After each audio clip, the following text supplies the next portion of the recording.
Достар, қайырлы күн. Бүгін сіздерге гипстен жасалған копилкамызды бояп көрсететін боламын. Бізге керекті құрал-жабдықтарымыз, конечно, кепкен копилка, және де осындай жылтырақ глиттер қажет болады. Одан кейін осындай акрил қажет болады. Мінекей қараңыздар.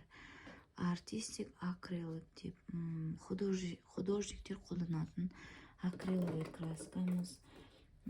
Осындай тубикте болады. Сырты осындай, мына қараңыздар. Сырты осындай болады. Бағасы 1200 теңге тұрады. 12 цветтік. Бұл копилканы бояғанға және сурет салғанға өте әдемі. Одан кейін бізге қажет осындай гуаш қажет.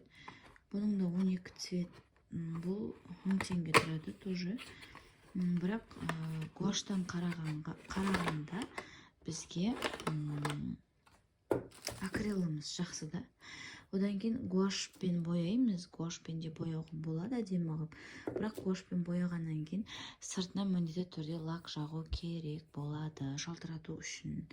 Одан кейін осындай жидкий патальдар болады. Осындай жидкий патальдарды қолдансаңыздар да болады. Қазір көрсететін боламын.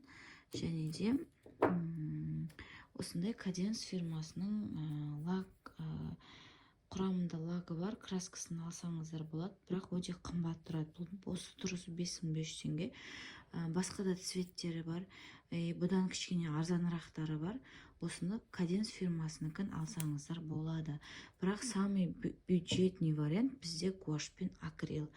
Осы екеуін мен сіздерге қазір бояп көрсететін боламыз.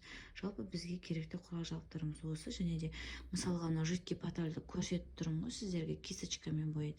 Осының пышылдататын баллончик түрі бар. Сол баллончик түрін келесі сабақта көрсететін боламын.